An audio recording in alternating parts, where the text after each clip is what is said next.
Welcome to Swinger University, your horizontal enrichment program, where learning never got you hot like this. Here are your hosts, Ed and Phoebe. Hi everyone, welcome back. This is Ed. And this is Phoebe.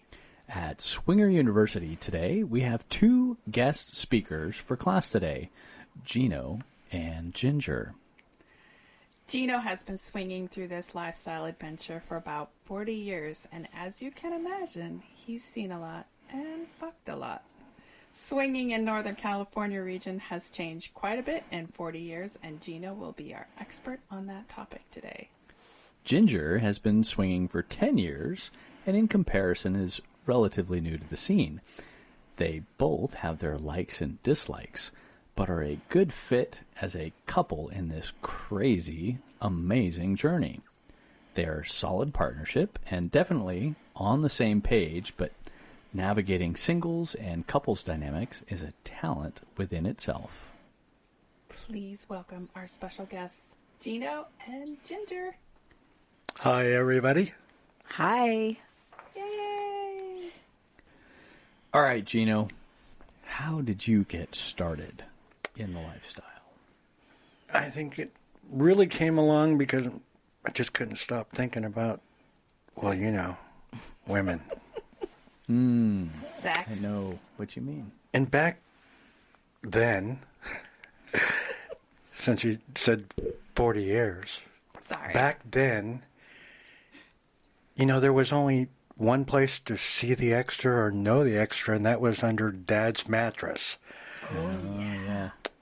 So everything was kind of fly by the seat of your pants during that time. I mean, the only thing that we knew was the postal mail, and we didn't have digital cameras. You kind of had to take Polaroids if you wanted to get to see who you wanted to meet. Right, because developing film at that time was Photomat and things like that, and they saw your pictures. Well, don't think I didn't think about maybe I turned in the wrong pictures now and then, and I did a couple times think maybe I would start developing on my own. Wait a minute. Your own dark room. Exactly. Well, this is all kind of a dark room. Right. How about you, Ginger? How'd you get started? I didn't even know this was a thing till I met Gino. Oops. And I knew he had a nasty side even before we really had a relationship. And I thought, this guy's going to teach me a lot. And sure enough, he's taught me a lot and shown me a lot. And it's been very interesting, to say the least. Well, I think not only interesting, but gathering more about ourselves by being able to be honest about our feelings and feelings we didn't even know we had. Mm-hmm. Right. And discovering things about yourself that you didn't know. Journeys aren't always fun by yourself. I mean, when you've got somebody that wants to go with you, either whether it would be out in the forest or out there in the land of La, you know, it's fun to have someone that trusts you and that believes that they have enough trust in themselves to go out amongst other people like you. Yeah. And that's one of the things that we love about this lifestyle is that we enjoy doing things together anyway, and then this was no different. It's an activity we do together that's very enriching for our relationship, and we have so much fun doing it together. Long time ago, I came up with for myself, it's just sports sex. Yeah. So it's not a team thing until you meet the right person. You can either be the, well, that didn't even sound right, pitcher or the catcher, but but to have a teammate in this only energizes your own thoughts and all the new things you learn, because in your life you're really not allowed to be able to do this. And when you have somebody behind closed doors that you can share it with, it's a whole new universe. Mm-hmm. Yeah, absolutely. Totally agree. So where did you start doing, or where did you start swinging? Was it mostly in California, in this region? I've spent most of my life in California, first third in Southern California. Oh, okay. And to be honest with you, my first adventure into swinging was at my freshman year of high school. I had my best friend who was best friends with my girlfriend's girlfriend. We ended up at their house one day, and somehow we switched partners. I can't even remember how it was. It was mostly kissing and first and second base stuff, but that pretty much got a good start. That's awesome. I love it. We've heard this a lot. That would be more than 40 years ago, dear. Well, now you're going to tell on me even more. Oh, the dirty secrets are all coming out. But that was the first foray into it. Later on, it became more challenging, more of a sport. Yes. Yeah. So you were doing it more as a single male. Mm-hmm. It's really hard as a single male to become a couple and introduce this. Yeah. I have had the experience in 2 occasions since I've been in another relationship on a long-term basis. And it doesn't come out the same way with women in general. Mm-hmm. You have to have a trust that what you're telling them doesn't send them out the door, first of all. Right. And second of all, the trust that you learn to come up with to talk about anything, not just sex, but anything. Once you gain that trust, this makes it a little easier. Mm-hmm. Mm-hmm. I find that to be true, too. It's all in the mind. The sexiness is in the mind. Well, they say that's the most powerful sexual organ you have is your mind. Yeah, absolutely. I can agree with that. All right, so play style. How is your 2 play style right now? Well, when we first started doing this, he was like, "I'd like to watch you with another man." And I said, wow, that's really kind of different. So I said, okay, well, let's start a little slower and try the sex clubs. Yeah. He's definitely voyeuristic. I think I am kind of voyeuristic too. So I wanted to kind of watch how this goes on. So we went to a couple sex clubs, and that was really good. In fact, the first one we went to, it was pretty quiet and everybody was standing around, and here I was the novice and I'm like, well, isn't anybody going to take their clothes off? Come on, let's get this party started. And then I knew I was in. So then we just kind of went from there doing different things, but it's mostly, as it is hard to find another couple it's hard for us to find another couple that you gel with. Mm-hmm. So we usually do a single third person. Right. We've tried everything. We've done couples, we've done singles, we've done together. I think everybody just finds their way, what works best for them, and why they're doing it. Mm-hmm. And as you age through this lifestyle, things change anyway, just like everything else. Right. And it's interesting, if we do meet a couple and we have an encounter with them, we usually become friends and then never have sex again. Which is really weird. Yeah, because we like them and we want to have a different type of relationship with them, I guess. I don't know. Nah, we enjoy I think each it's just because you're more into stranger danger. I think that's your problem. But we enjoy their company because we're like-minded. Right. But we don't necessarily have to have sex all the time. We go do other things. Right. But we may have sex with them with other people. we've been in a couple of situations like that at parties. Yeah. Where, we've invited them along with really no thought of having a sexual foyer with them, and then end up with the other people, and we've got a whole room full of people that is just going nuts. Right. So, Yeah. Nice. and then nobody's really looking at who's where. Right. That I get. Yep, we're right there with you. Yeah. I know we're just now embarking on those nice long-term friendships.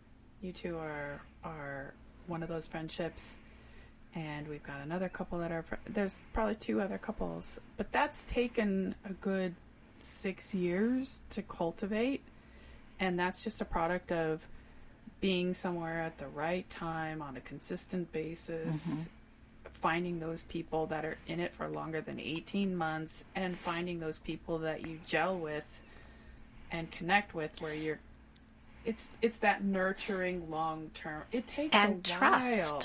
Trust cultivate. between the couples and no drama. Right. We've been with some couples where the woman will get mad at the man for doing something with me, and I'm like, well, isn't that what we're here for? Why are you getting mad? It's not a pretty picture sometimes. Phoebe, that you had touched on something a second ago, but the lifestyle is no different than regular life itself, just another realm. So I don't just have a friendship with everybody on the outside in my regular life either. They have to be a part of my life that interests me and that we gel and can do things together in that realm. It's the same in lifestyle. It's I think we're chameleons. We kind of blend in to what part of our life we're living at the moment. But we don't want to let people in that are going to disturb our niceness and fun. We avoid that in all realms of our life. So it's really no True. different. True. Yeah. I think your point is valid. It's that saying you have friends for a time, a reason, and a season. Friends come, they go.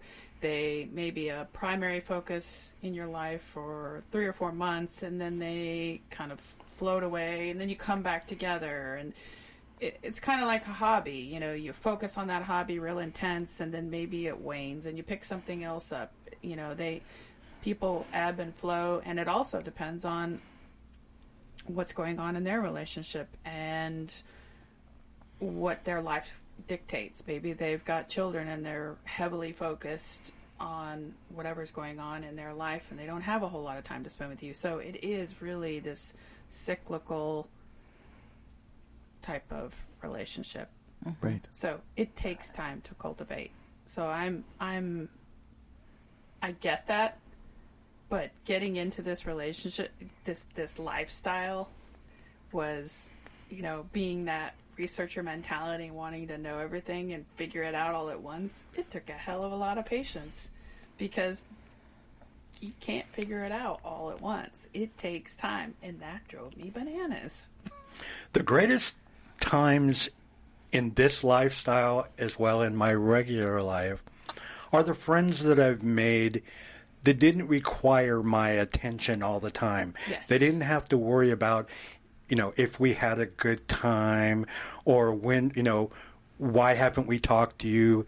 Look, this is really no different, right, other than an expansion of your sexual identity. We all have one. In our own minds, driving down the road, if you are honest with yourself, you know what you want. Ginger knows what she wants. But it's hard to expound on that with people, even in a one-on-one relationship. Now Sure. we're moving into another realm with adding people to that. Right. So I look at this no different than my friendships, vanilla or within. I don't want people that hamper my life, because it is one life. Just because it's 2 lifestyles doesn't mean it's not one life. Right. So It's additive to your life. Yep.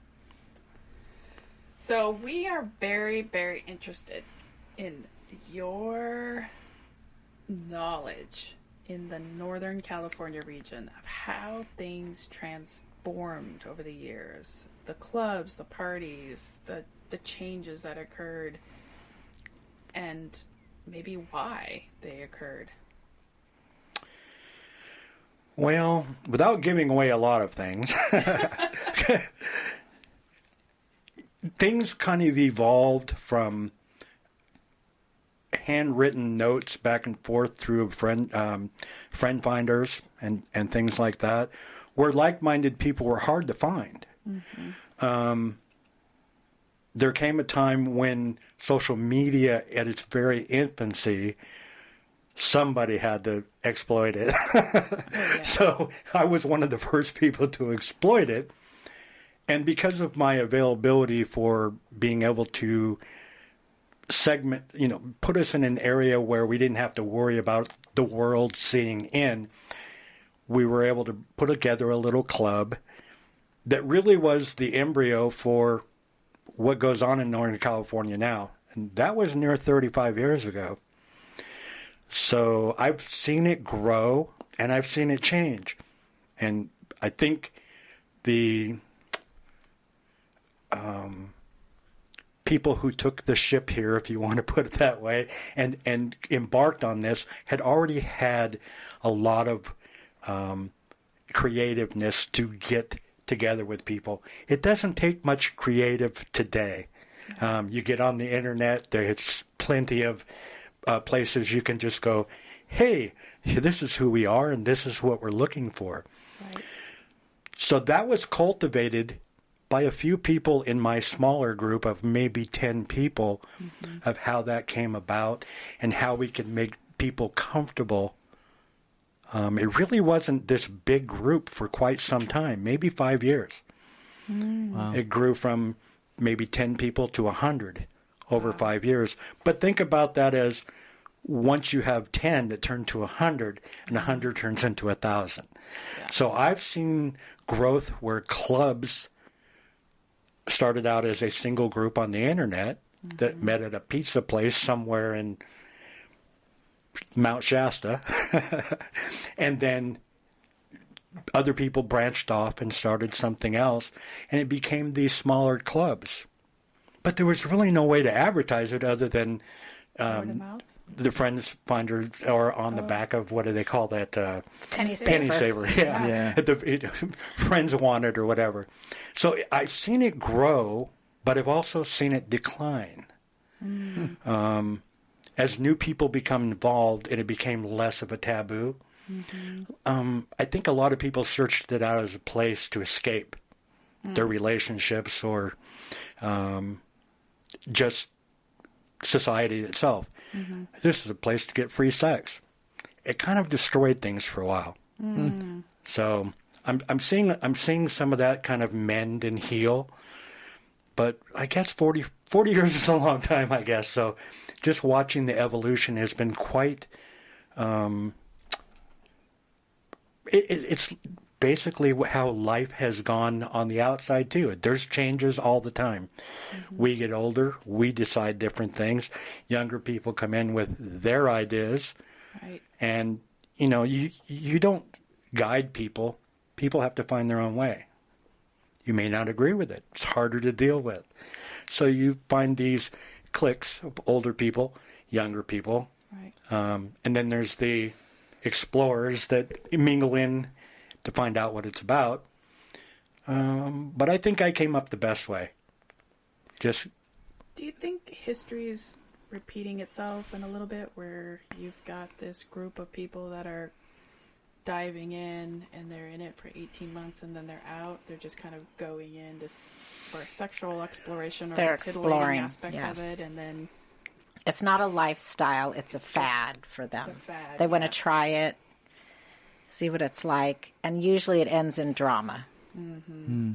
They jump in too quick. Right. Or they really didn't want it. The one partner wanted it, the other one didn't. Okay, I'll go along with it. And then feelings get hurt or something happens, and it ends very dramatically. Right. I think you made a good point, Phoebe. I think it is a cyclical thing. I think people before the advent of social media had to interact with their partner more about what was going on rather than, this is going to happen tomorrow. Mm-hmm. Everything was kind of planned back then. And I think what I see today is a lot of people are using it as an escape from the reality of what they're not in their own relationship. Mm-hmm. Things are happening too fast. Too fast, yeah. I kind of see that. So, Ginger, how did you get pulled into this? Well, I was raised in a very strict Catholic family. The best kind. Yes. Congratulations, so was I. Yeah. Where, the mother sits down with you with a book to tell you about sex, and I thought I was being punished. So sex was very taboo in my family. So when I left my home, I decided, well, I'm going to experience everything I can think of to experience. So in college, I went a little wild. Just wow, just me wild? And single, men. I was sleeping with everything. That's awesome. But as I look back on it, I think I was looking for what everybody was talking about, that sex was so good. Right. And it wasn't that good. I never had an orgasm. All the guys just wanted me to do something to them. It was never about me. Right. So I kind of lived with that for a while, going, sex isn't that great. Is this it? Yeah. Yeah, is this it? And so I kept exploring more and more. Went through several relationships that weren't that great. And then when I met Gino... Here it comes. I just knew he was nasty. I mean, just kissing him, I swear to you, I had an orgasm just kissing him because he was sucking on my lip. And he said to me, I'm going to do this to your clit one day. And I went, phew, I'm in. Sign me up. Yeah. And, but then again, I didn't really think swinging was a thing. I was very promiscuous and slept with a lot of guys. And I think I had one threesome in my lifetime. And again, we were 50 when we met. So this was through 2 marriages and, whole lifetime. And it just kind of opened me up sexually. And then when he said... By the way... Yeah. I'm like... Oh. Okay. I was like kind of shocked but intrigued, and yeah, I want to try this. And would you say that I brought it up the right way, or was I How did that conversation go? Well, okay, so another thing, you do have to trust each other. Now, I was in a relationship with a man for several months, and he came out to me that he was a transsexual. I don't know if that's the right term anymore, but he liked to wear women's clothes. Mm-hmm. And I was very open. I'm a very open person, really. I accept everybody. And we kind of went through that thing where he wanted to dress for me, and he brought out the clothes. And so and that relationship went bad, not just because of that, but he trusted me enough to tell me that. And it could have gone good, it could have gone bad. Gino trusted me enough to discuss this with me, and he knew it could have gone bad, but it didn't because of the way you brought it up. It was very loving and tender, and I trusted you. Well, look, we both went through several relationships over our 50 years before we became an item. And I think the way that we unpacked our baggage in front of each other so that we could talk about it and then put it away and it wasn't necessary anymore was a really important thing. And I think every couple, whether you've been in another relationship or whether your relationship was with yourself, you really have to be able to start on a foundation with someone in the open. If you're hiding something, it takes so long to unpack that bag, and it's something to trip over forever. Right. So I think we did that well, and I think because of our experiences with other people, Ginger and I talked about these relationships with these other men also. And it's not like so I can be better than that or whatever else, but it's a sharing of knowledge of each other. It's a learning experience. You get to learn from all of that. If you haven't, 50 years is a long time. Oh, yeah.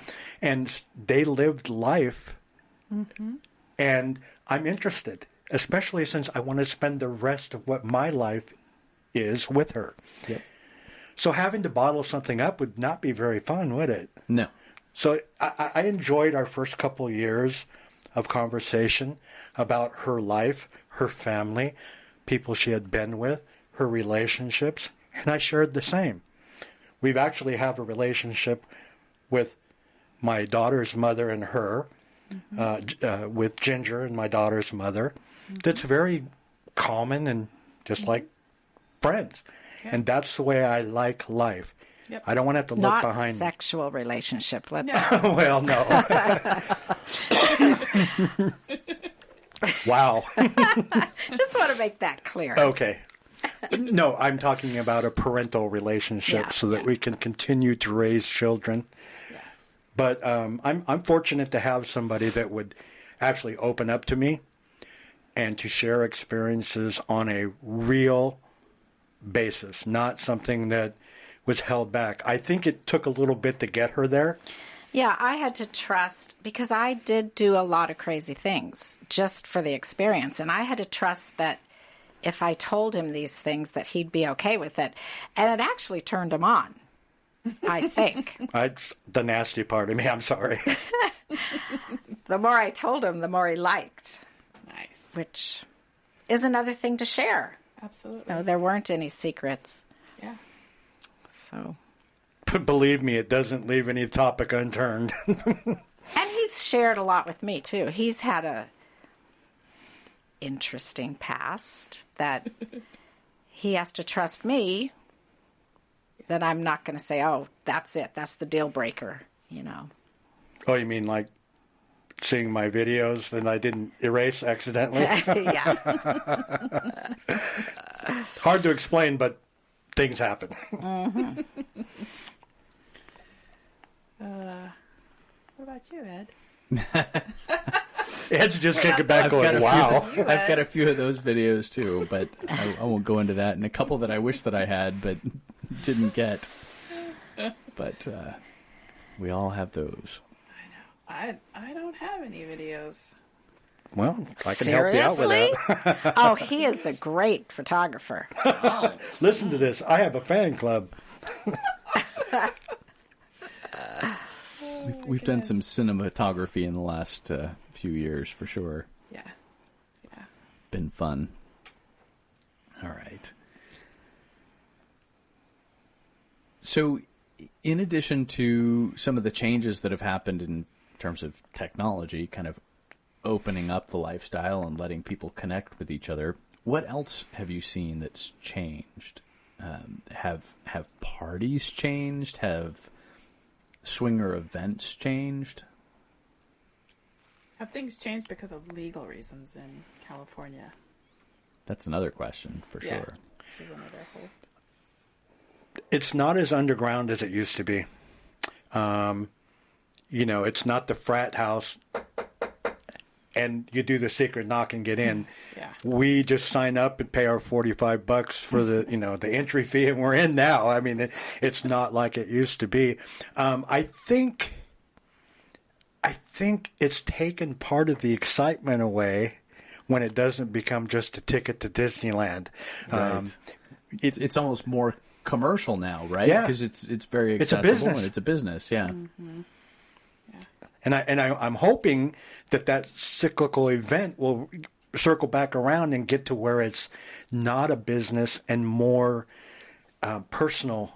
That the relationships that you make are whether they be sexual or friendship-wise, become a lasting relationship or a learning experience. So that's what we're here for. Right.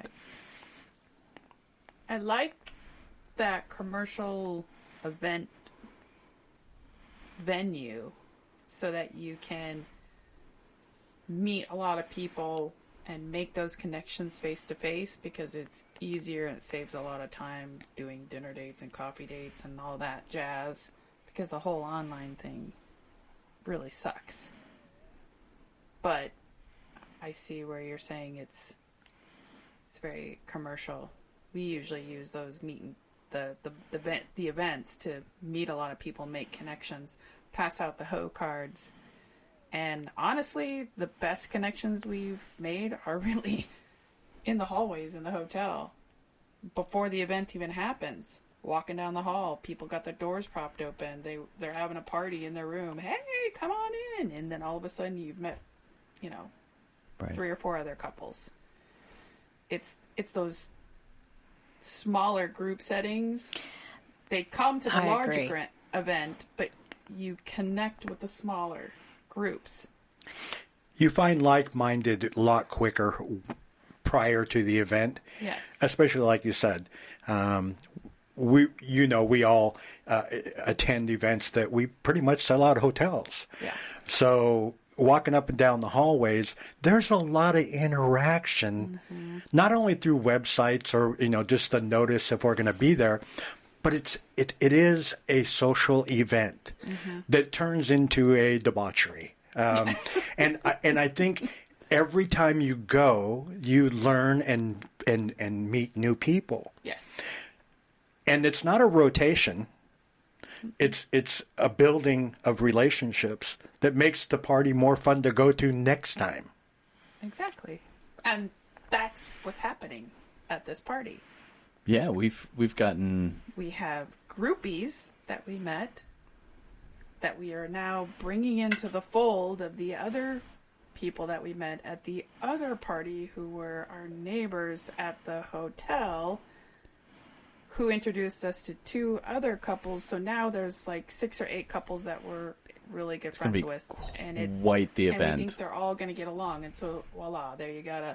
There's your orgy. We had 8 people. And it's a smaller group. You can actually, because you do need some chemistry. Yeah. It's not just everybody take your clothes off and fuck. No. You have to have something to say to the people. It's usually... I think you do. No, I was just... The language just got me for a second. Sorry. So if you're meeting in the hallway or whatever... Right. I don't know. It's hard to meet people in a big group. I understand what you're saying. Usually what works best is that, when you meet one couple and they introduce you to their another friends couple, and they introduce right. you to your friends. Because like, hey, we think that you'd be a really good fit, or we know you'd be really fit in easy. You're easy. You remind us of these people. Come on over. And they invite you over. If they don't feel that way, they're not going to invite you in. Right. Well, what makes it really cool is, especially what we go through, we have quite a big, we go to some pretty big events. We're talking 400, 500, 600 people at times on some of the larger events. And, it's a venue where you can understand that people in relationships, all relationships, this topic is talked about by each individual couple, at least by 90% of them. 70% pretty much act on it maybe once. And 30 or 40% of people, I want to be a part of it all the time. So it's just a key. And these parties make that key work that lock a little bit better, because you do meet a lot of people. Right. And it's all up to you. And I know you have found the same thing. You're dancing, you bump into people, you're laughing, things start happening, and then all of a sudden you're talking in a booth somewhere or out in the hallway, and you never make it back in the party. Nope. Not necessarily for sex, but you're having such a great conversation that it carries over into hallways and later into rooms and tomorrow at breakfast. And, it's something that it's not really familiar with anything else you've done in your life. Right. You know, not at anything. Any kind of event, not circuses, not concerts, not anything. This is something where every time you go, it's different. It's the same, but it's different. Right. Right. Yeah, every event is a different dynamic because you've got different people and everybody's in a different mood. And so, yeah, it's always changing. And everybody's very friendly. You go to other events and you can sit next to a person and not talk to them.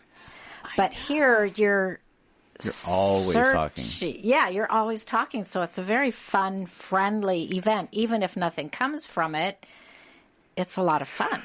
I think one of the greatest dynamics of the parties is nobody's there and says anything bad about you. It's all good. You're beautiful. Oh, you dance so well. Man, you're looking handsome tonight. Right. Great tie. What a hat. There's no negative to it. You walk out of there not only with a smile on your face for the girl that was the big boobs that said, love your haircut, but just the pure, you're talking about a time in this day and time where everything that you go through during that 6 or 7 hours is positive and friendly and fun. Oh, yeah. And there are people of every size, shape, everything, color, tall, short. I mean, and everybody accepts everybody. It's a very open feeling. Yeah, there's very little judgment. We've noticed that everybody's very open-minded and very friendly, and it's, you know, not everybody's your taste or everybody else's taste, but there's somebody for everybody. Mm-hmm. There's a great ease, which is really funny because that took us a while to figure that out, because we succumb to the stereotype that the whole, you know, throw your keys in a bowl and you walk in and it's just a free-for-all and you're just going to It's fake news. Yeah. It's fake news. Yeah. So we went in totally terrified that we were just going to be, you know, jumped, dragged off by our hair. You were terrified. I was really hopeful. Yeah. We have a different outlook on what throwing your keys in a bowl has all to do. As long as we didn't get your key, we were, you know what I'm saying, Ed. But it's quite the opposite. People are very, very respectful, friendly, kind, open, accepting, and it's very easy to just relax and be you. The new people are very nervous, and so they're very, you know, kind and shy, and the experienced people are like, come on in. Mm-hmm. To that, you're right. This is probably one of the only places that new people have pure adulation by the people that are already there. Right. It's like, come on in. This is going to be fun. Relax. We'll take care of you. Sit down. Yeah. Let's tell you all about it. We recently went on a lifestyle cruise, and we were sitting in the smoking section because we smoke, and this other couple was sitting there, and we said, Don't hi, judge how me. you doing? We said, hi, how you doing? Where are you guys from? And started up this conversation, which was totally normal for us. And after the conversation, they said, you know, this is our first lifestyle cruise, and we want to thank you so much for talking to us, because other cruises, people would never talk to us, other vanilla cruises. And I said, really? She goes, yeah, you know, everybody's in their own little either couple or family unit. They don't want to spend their vacation with someone else. They're there for that family. Right. But on a lifestyle cruise, you're Come on on vacation down. with all these people. And it's so much fun. And we had a fun time with this couple that was really not anyone that we would hang out Well, wait a minute. with. Which one? Several couples. But are you Roberto or? Oh, Roberto. Roberto. I had We many just hit dreams Ginger about South spot. Roberto. I know. I wasn't thinking about him, dear. Oh, okay. Now you are, though. Now I am. Yeah, it's a weird. It's weird when you're on the vanilla cruise. You don't want to be too friendly because you don't want other people to think you're flirting or being too friendly, which is bizarre. Socially, it's weird. You don't want them to feel like you're intruding in on their space. Yet on a swinger cruise, you're like, you don't really care. You're friendly. You want them to know you're friendly. As we say, the more the merrier. Right. Yeah. Just don't kill me. That's right. There's no such thing as too big an orgy or too many people having a good time. Okay, stop it. You're just going to cause trouble out there. That's my middle name. Ed Orgy. Ed Orgy. Ed Trouble. Ed Trouble Orgy. That was Is that hyphenated? It's my maiden name. Oh my goodness. Maiden Voyage? That was our maiden voyage, actually. That cruise that you're talking about. Yes. It's so fun. Can't wait. You know, one of the greatest things, I just want to touch on this, since we've been kind of around it. I've made some of the best friends in my life here, that I could trust, that I know that they're there, far beyond anything in the Manila life.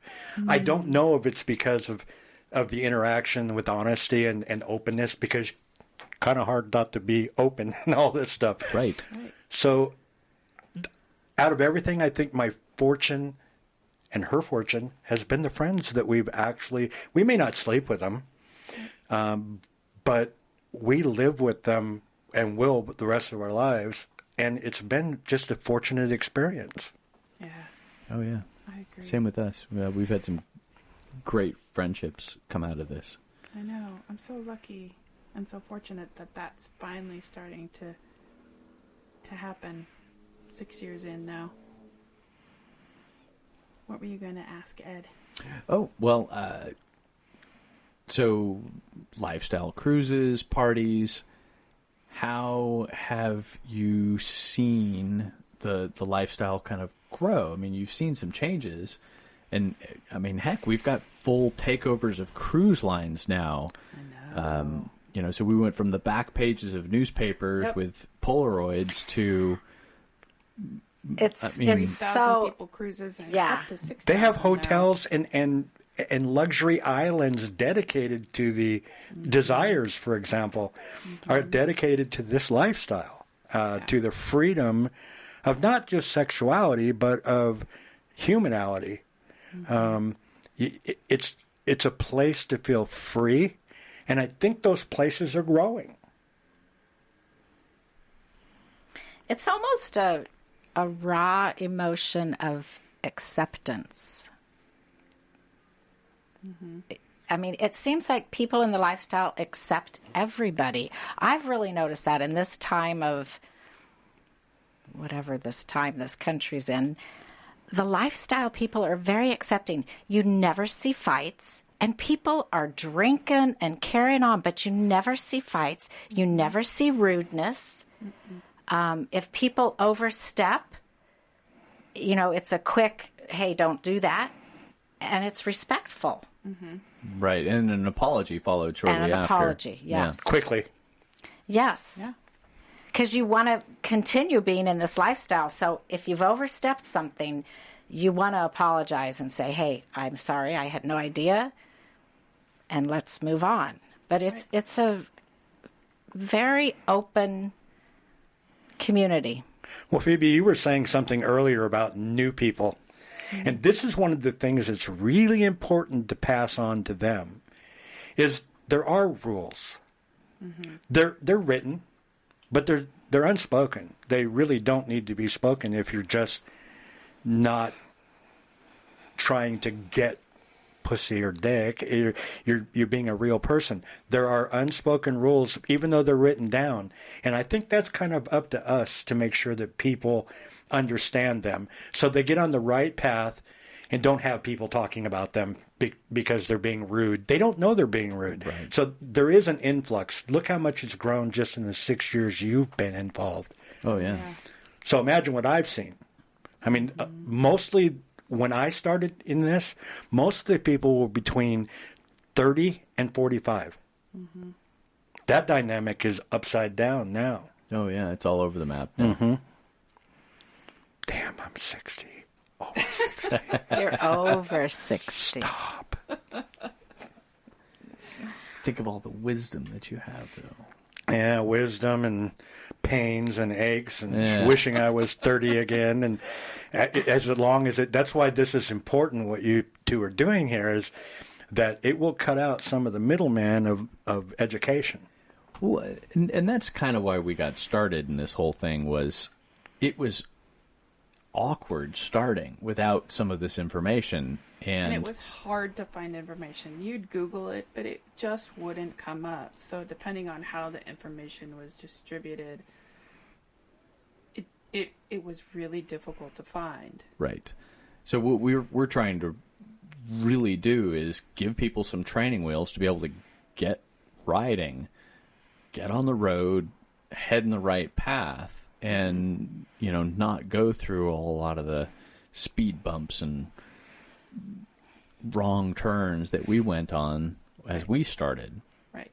And have as many good experiences as they can. Right. Yeah, to cut out those bad experiences or to at least minimize them. I mean, everybody's going to have those nights where you go, wow. I kind of drifted off there for a second. Everything you said reminded me of a Symbian. What? There you go. Riding it, saddle up. Yeah. We tried one of those recently. I did. I swear I stand by the fact that it was a cheap version of the Sybian. Or it was broken. You say it wasn't. You just say it wasn't the right attachment. But I think it was missing some of the pieces. So for those who are listening, the Sybian has two pieces. There's a vibration and there's a twirly thing. Two components, yeah. And this particular Sybian didn't have the twirly twirl. thing. Oh, the twirly thing's very important. See, so here we have expert testimony. The twirly thing is very important. But she's not talking about the Symbian. No, I'm not. Oh, it's that twirly thing. We've heard countless tales of the twirly thing. So I finally get on the China version of the Sybian, and it did absolutely nothing for me. It was just not all that you were anticipating. I was afraid of it for years and passed that sucker up 5 times, and I finally get on it with an audience. Wah, wah, and I'm wah. like, Damn, nope. I missed out. Oh, it was. Nothing. I enjoyed the show. Thank you very much. Yeah, and Maybe I should Phoebe try and the the next woman who professional got on it. That was very exciting. Now it's a challenge. Now I need to try the pro version. Yes, The PBR. that's right. But I am going to try the bouncing dildo, the trampoline dildo thing. I don't think you're in the right weight class for that. The Ooh. way that What? I've never seen that. the way that it was described to us was it was designed for someone who is a little bit heavier than you. It's like a 12-inch dick. And so Ed thinks that we saw the trampoline straps, and they're pretty firm, and he thinks you have to really bounce on it. I can bounce. I know you can bounce, honey. I have never questioned your ability to bounce. I don't think it's a weight. I think it's just you need force. You need leg muscles, and she's got leg muscles. You got to land on it. Wham! Hey, I am more than willing to watch you take a whack at it and see what happens. I'm more than willing to watch anything. That's right. I will line up. I will pay that ticket. Well, I don't know about pay, but I'm willing to watch anything pretty much. As long as it doesn't involve electricity, I'm good. That's right. Oh, We have those too. that's a thing. You tried that. Yeah, it's pretty fun. Crazy. You cray. I heard people will do that electricity thing and they'll hold hands and they'll experience this electricity thing all in like... I don't know about hands. You just I run the enjoy electricity yourself. through something else. That sounds life altering. That sounds like that sounds something like Legos to me. Snap it all together. All right, so it is different. this is all fun and like fabulous, and everybody that's all on board, and couples that have great communication. But Ginger touched on like the drama side, So at SU, we want to provide, what is that ugly side? What does something look like when it goes wrong? Well, it's usually in the heat of the moment, and there's a comment made like, honey, how come you never do what he's doing? Oh, no, how terrible. It's not about, how do I put this? It's disrespect. It's disrespect, and it's not about getting a better sexual experience, Right. really. You should have the best sexual experience with your partner. This is just another sexual experience. Right. So if you're looking for a better sexual experience than your partner, then maybe you need another partner. Right. Part of the experience is with your partner. Right. Absolutely. Yeah. Right. Yeah. But that kind of, we both kind of looked at each other like, oh. Shit. That wasn't a very good comment for her to say. And then it kind of spiraled from there. Oh, no. Everything kind of stopped, and people went to other rooms. And, Oh, no. it got real uncomfortable. But that's not the first one we've seen. No. It usually has to do with people not really needing to be with each other in the first place. Not in that place, because they're not capable of handling it. Right. Because my take on that is, what did he do that made it so good? I want to learn that so that I can do it too. Yeah. Right. Not, how dare he actually give you an orgasm? Right. So to me, that says that there's an insecurity, there's a There's a lack of condescension disrespect. going on. yeah, some anger towards their other partner. I would never say that to Ed. In fact, we've had experience where I had an amazing oral experience, and this guy just did it. The twirly thing. It was the thing. Applesauce. And Ed's observing it, and Ed's like, oh my God, and he's enjoying that, and I'm like, oh my God. And then later, Ed's like, what did he do? And I'm like, oh my God, I want detailed notes. It's this flat tongue type of, I'm trying, and so Ed's I'm bringing a video camera Ed's next down time, there, and I'm getting Ed's down like, in is there. it like this? And I'm like, yeah, kind of to the left, kind of to the right, slower, faster, more flat, more pointy.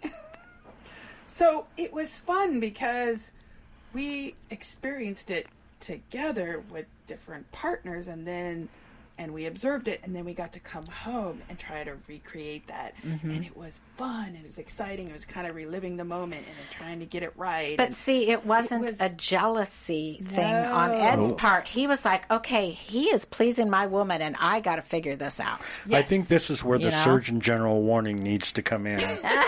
And that is, if you are not comfortable with who you're with, and you're trying, it's just like having a baby to fix a relationship. Don't do it. Yeah, that doesn't Okay? work. Yeah. This is not for someone who thinks that allowing this in their life is going to fix problems they have.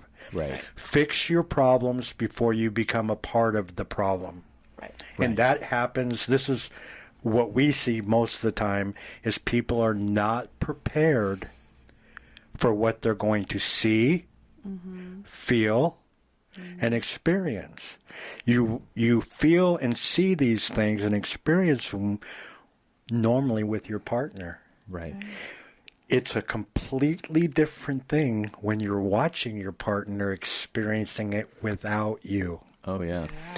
And I think it's one of the first things that Ginger and I spoke about when we talked about if we were going to walk into this was you need to understand that you have to put your intimate feelings aside as far as relationship, because a lot of people get in relationships because of sex. Mm-hmm. And if you're going to add sex into your relationship with others, you have to be prepared to understand that emotion so that it doesn't rock the boat of your relation. Yeah. So there's your Surgeon General's warning just for that. I can tell you for sure that be prepared if you've never done it before, whether you are the person or you're introducing someone to it. The first time is like a special time. It's very special. It's no different than having sex the first time. Sure. You're going to share something with somebody live and in color that you've never done before. And it's an enlightening experience, but it can also be frightening. Yeah. Well, we've described it before as any relationship that you're putting it under extra pressure, and those pressures will expose weaknesses that you have in your relationship.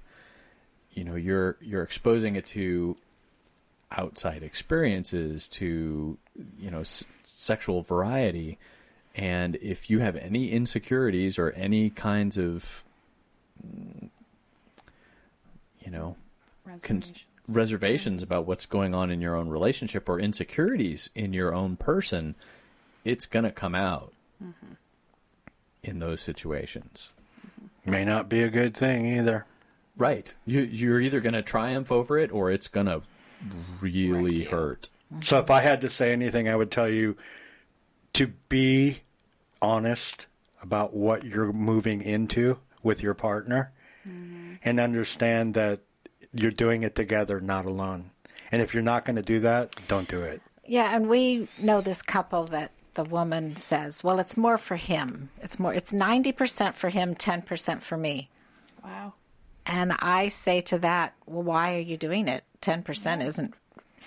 She says, well, maybe I'm not enough for him. You see, just those little things that she's telling me, I know they're in trouble. Yeah. I would never play with them. Never even touch just because it. I don't want to contribute to any kind of conflict that already exists. Exactly. I don't want to be an additive of their demise or point to divide them. Yeah. I don't want to be the cause to tip that scale one way or the other. Exactly. So, yeah. Yeah, that'll weigh on you. Yeah. All right. Any more advice? That was some good advice. Ginger, you got some? I just want people to know that if you are thinking it, you've got to explore it. Nothing goes away. If you can explore it with who you're with, then you at least need to be able to talk to them about it. It's not going away. I think people take their relationships for granted, and this is a good way, not going out and screwing everybody else, but this is a good way to find yourself strength within a relationship. Mm-hmm. Sex is probably one of the most intimate, well, it is the most intimate part of your relationship with your partner. Mm-hmm. And being able to explore it, whether it's in your own home with each other or at parties or just on the fly. God, just having somebody to talk to about it makes everything a lot easier. Oh, yeah. And you would be amazed at the trust that's built upon it that works throughout your daily life. Mm-hmm. So don't leave out things that you need to talk about. Find a good way to talk about it. Mm-hmm.